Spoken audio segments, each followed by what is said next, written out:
Hey guys, this is the things I wish I knew before I started investing in real estate. This video will save you a lot of time, so let's go.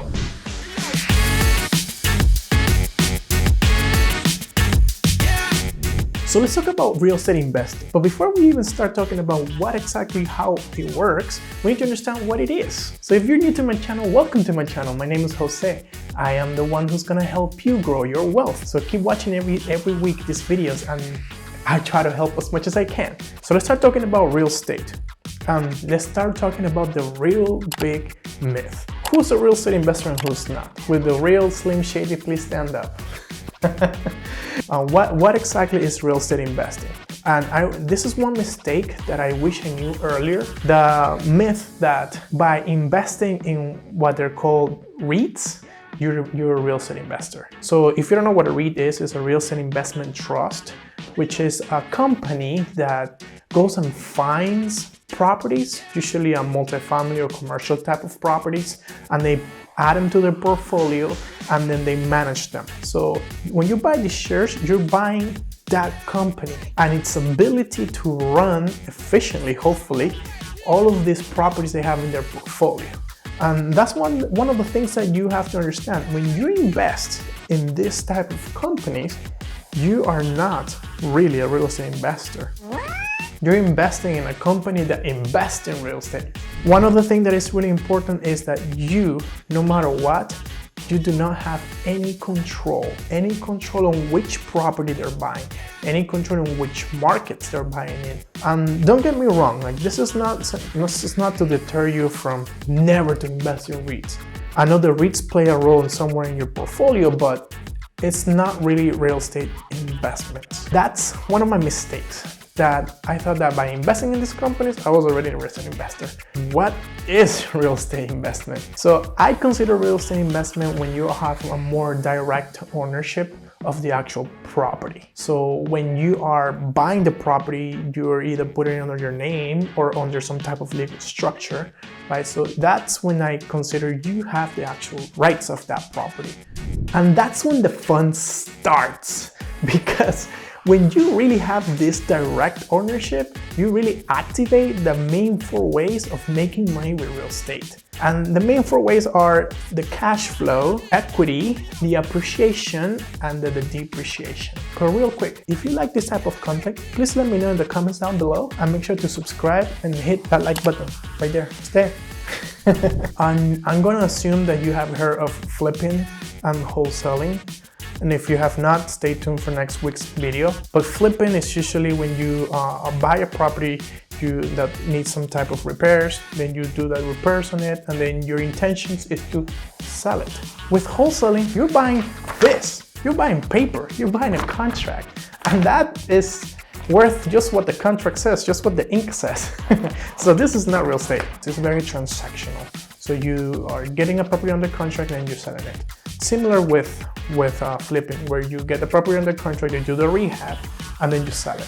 And that's not really, I don't consider that really being investments, because you're going for the short game. What, in my opinion, what's more investment is more when you're looking into long-term gains. And usually that's when you keep the property or any type of investment or the asset for over a year. Why a year? Because that's when you activate long-term gains. If you want to kick it up a notch with real estate, if you live in the property for 2 out of the last 5 years, you get to exclude capital gains tax up to amount depending whether you're single or you are married. Imagine that, not having to pay taxes on that amount. Isn't that great? All right, but let's keep talking about real estate investing. That's why you're here. So how do you make money? First one is cash flow. So cash flow in simple terms is just what's left over after everything gets paid. What's everything? Everything will be all of your expenses plus your mortgage, right? So your expenses could be as simple as, your maintenance, your property management, and your property taxes, and your insurance.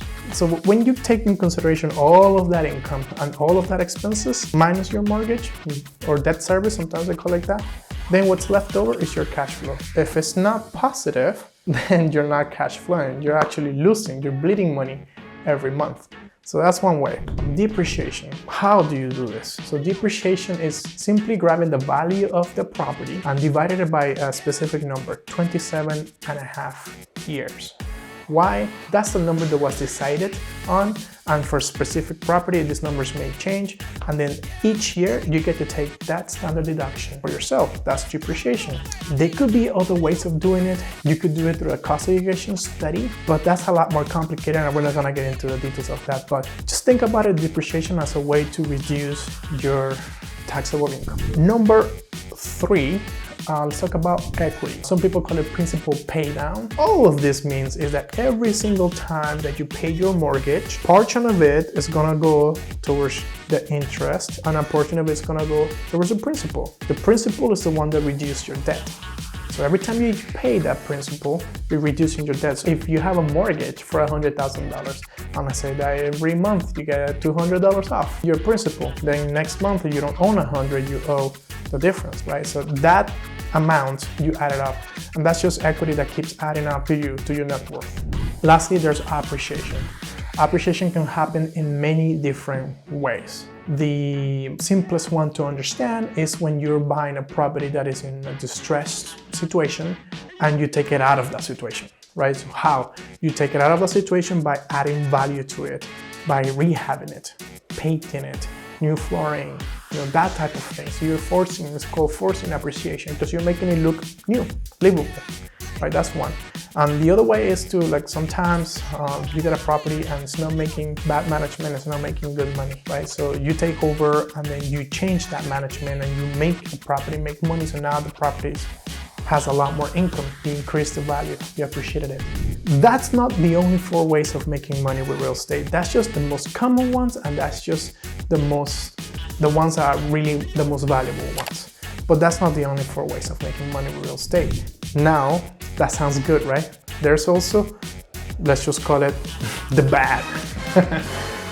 The bad will be that you have to put effort into this. This is not just gonna happen for you. This is why the appeal of buying stocks from a REIT is very high, because you don't have to do anything. But in this case, we're talking about you have to put your sweat and equity. But what I'm talking about is that you have to take care of, for example, finding a property management company, make sure that the maintenance is done well, to pay your property taxes the correct way, make sure that insurance covers you correctly, especially if you have certain things, like if you're in Florida, you gotta make sure that you got wind insurance.